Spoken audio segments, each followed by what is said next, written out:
Okay, and I believe we are live. We're actually going live just a little early because there's a storm coming in where Stephen is, and his internet might go out. So we figured let's see if we can get through this before that happens. So here we are with a spooky stories. This is the first spooky stories. It's for this book right here, spooky stories, wherever.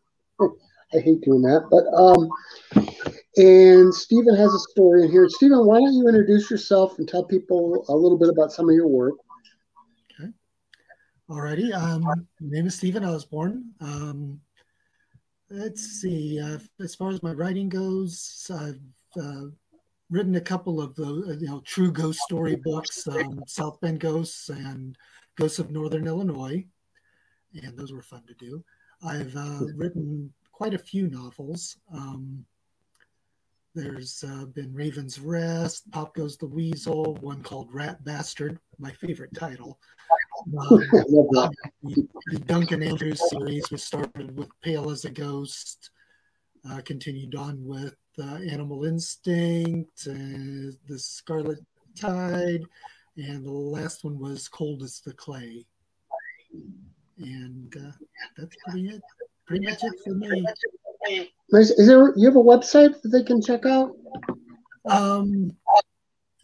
I used to have one, but I haven't messed with it in years, so I don't know that it's even still active. Okay. But the books are available through Barnes and Noble, Amazon. Okay. All your regular book outlets, Right. Okay. So let's talk about your story in Spooky Stories. Why don't you tell us a little bit about the story without giving too much away and kind of where your motivation came for it?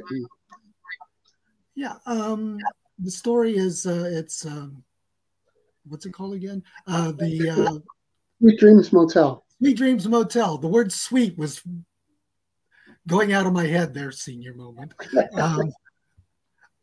I could remember Dreams and Motel, but yeah, it's called the Sweet Dreams Motel. It's about a haunted motel, and it's concerns a group of ghost hunters, a little group of ghost hunters who go there to do an investigation, and it turns out horribly, horribly wrong.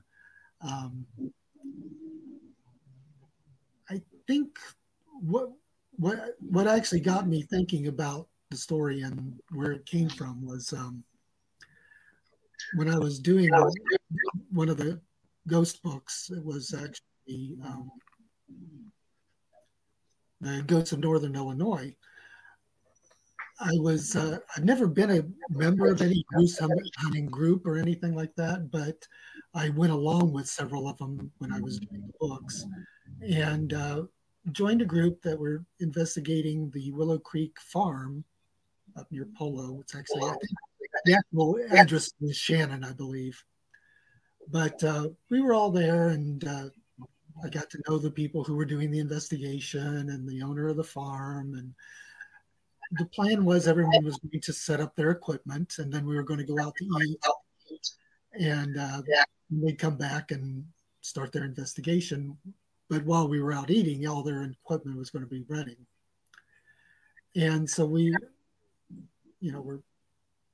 getting ready. One of the people in the ghost hunting group was this very young man.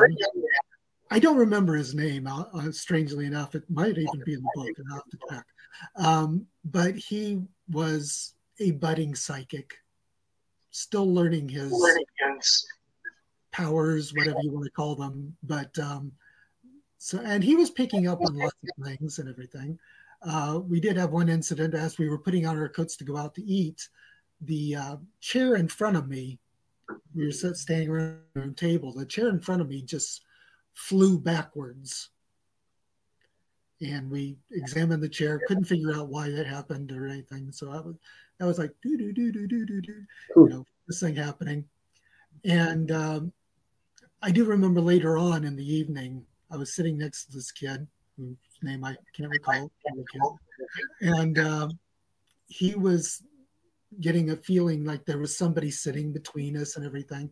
And I was just remembering how interesting it must be and how confusing that must be for somebody of that age. And so the main character of Sweet Dreams Motel is sort of based on that kid. That's where that came from. And just sort of thinking how odd it must be to be young and see that there's more to life than what you can see in front of you sometimes. Yeah, it's a really interesting story too. And I'm not just saying that because I published the book. I just think it's a really good story. Thank you. Yeah. Was there anything else you would like to say about the story? Can't think of anything offhand. No. How about anything else you wanted to tell the viewers? Let's see. About anything. About anything. Okay. Well, I will say one thing. Have fun. Okay. One thing I've written that I'm really, really proud of is I wrote a Doctor Who story for Big Finish Productions. It was an amazing experience, just what you have to go through to get accepted to write a story for them, and then the interactions with the BBC, because they're very particular about who writes for their brand and how you write for their brand. They want to make sure that everything is spot on. So, like I wrote the story. Well, I had to write a synopsis first, a very detailed synopsis. That was sent to the BBC for approval after it was accepted by Big Finish. And then I got to go ahead, okay, you can write the story. Wrote the story, went through an editing process, and then they had to send the story to the BBC for approval. That got approved, so then it was like, okay, now we can record the story. This one they mostly do full cast stories, but this one was just it was a subscribers short trips, and so it's a narrated story. Was narrated by an actor named Stephen Critchlow, who unfortunately passed away just 2 weeks ago. Oh, geez. Yeah, he was a very nice man. He did jokingly complain that I gave him too many characters to make voices for. He said he only had 5 voices and I had 6 characters in the story. That's funny. So he had to cheat on the last one. But anyway, yeah, I think that. Oh, and then once it was recorded, it had to go back to the BBC, and they had to approve the recording. Oh, jeez. So, wow, they're really careful about things. that. A lot of people. Yeah, they are very, very strict on their Doctor Who brand. Yeah. So and I read somewhere that they said that there would never be an American writing any of the episodes for the show. Yeah. Which is unfortunate.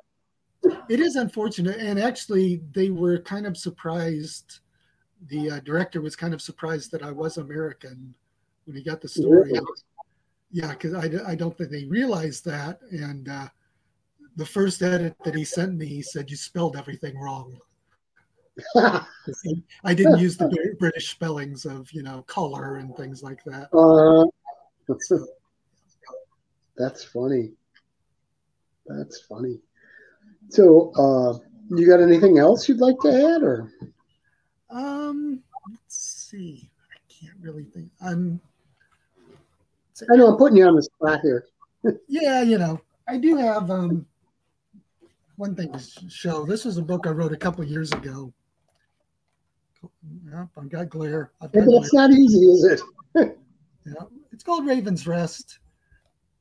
I really love this cover. It's fits the book extremely well. I had really good covers on a lot of my books, and but that one's it's set in October, so it's a very October book. So I'll give it a little push right now. Yeah. There you go. Can you give some people a little idea what it's about? It is about a young man who's running away from an abusive relationship, and just sort of leaves everything and doesn't know where he's going. He ends up at a little hotel in northern Illinois called the Raven's Rest, which is a Poe-themed hotel. All the rooms are named from the stories, and of course the hotel is also haunted. So he's dealing with sort of finding himself anew, and also discovering that the room that he's sleeping in is already occupied. Nice. That sounds like a good book. And then people can get that at Amazon or whatever. It is available from Amazon or any of those. Yes. Okay. Cool. Anything else you want to plug? Because this is your time right here. You can plug whatever you want. Seriously. Well, I'll do Pale as a Ghost. No glare, no glare. There we go. No glare. Pale as a Ghost. That's the first Duncan Andrews series book. And it's a paranormal detective type series. Some people compared it to the Dresden Files. I've read people comparing it to the Dresden Files. It's not like the Dresden Files, I don't think. To me, it is closer in tone to Buffy the Vampire Slayer. In tone. That's one of the stories. The story that you've got for Horrifying Holidays is tied into that series, yes, right? Yes. Yeah, and I get that impression. I can see that 100%, the Buffy the Vampire Slayer thing. Lots of quirky characters. The main character is Duncan Andrews, thus the Duncan Andrews Thrillers, as it's known. Right. He's a detective in Indianapolis, and he deals with the weird and strange mostly. And mostly because his boyfriend, who died 10 years previously, is still around helping him with the cases. So we have the ghost boyfriend. His best friend, Gina, is a witch.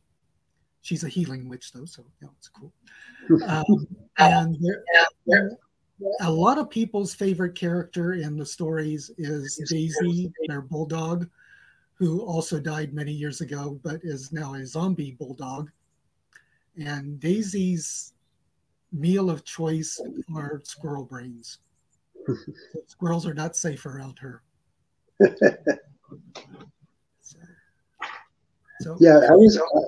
I think that story. Go ahead. I'm sorry, I didn't mean to interrupt. Go ahead. No, go ahead. Well, I was just going to say, from the story that I read, I think that was sort of my first introduction to that series, and I really liked the characters and everything, and your writing style. Well, I noticed when you did a reading for us in one of the 815 author groups, and just read part of one, and I really liked your writing style. It's very, it's fun, It's just very adventurous and playful almost, but yet serious at the same time, which is pretty cool. You sometimes run a fine line in between the jokiness and the humor, and then you have a very serious, scary scene. Right. I like that juxtaposition. I like doing that. I like lulling the reader into a false sense of, oh, this is fun. Oh dear, no, it's not fun. Suddenly it's not fun at all. Exactly. I think that's really cool that you do that. And there's almost, now that you mention it's almost, I almost get your writing style fitting into Doctor Who anyway. There's something sort of that sort of balance of adventure and fun and stuff is also in Doctor Who. So I can sort of see that you were kind of an obvious one for that in a way,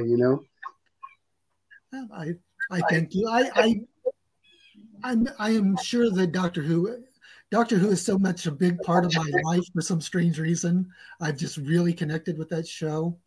And so, it bleeds into everything I do, I think, in a good way. I think it's a very positive show, and I really like that. So, but I will say that it's nice that you've got a crow back there for atmosphere, sort of a ravenish sort of thing. Yeah. You can hear it, right? Or is it on my end? Nope, I can, yep, it's there. Yeah. That's good for the atmosphere.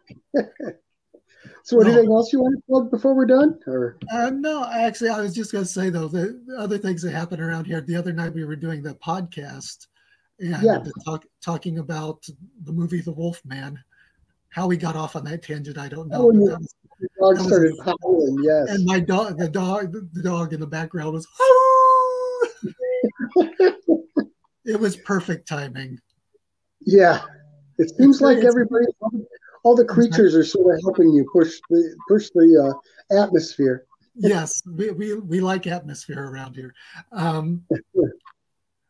It's one of the things it's a good thing that I live out in the boondocks, because the dog is just very loud sometimes.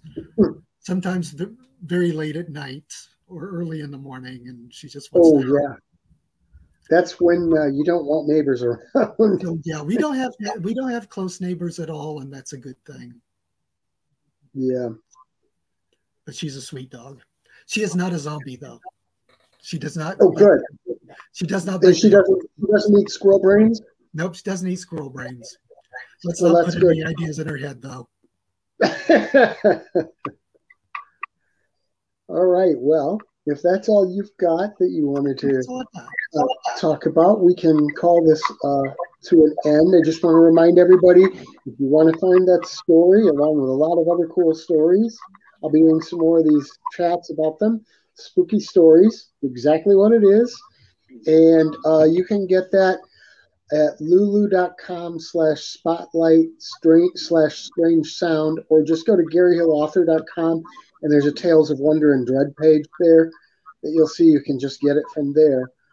Takes you to the same place to buy it, but it's an easier way to link to it. So, and be sure to look for Stephen's other stuff. Stephen Osborne, Osborne. Make sure you spell it right when you go searching for it. And well, I guess that's it for this time. But thanks a lot, Stephen, and we will talk to you later, buddy. So what? I said we'll talk to you later, my friend. Oh. Thank you very much. All right. Bye-bye. Bye-bye. Spooky Ventures is the home for spooky content and spooky merchandise on the web. Check it out today at spookyventures.com. And remember, always keep it spooky.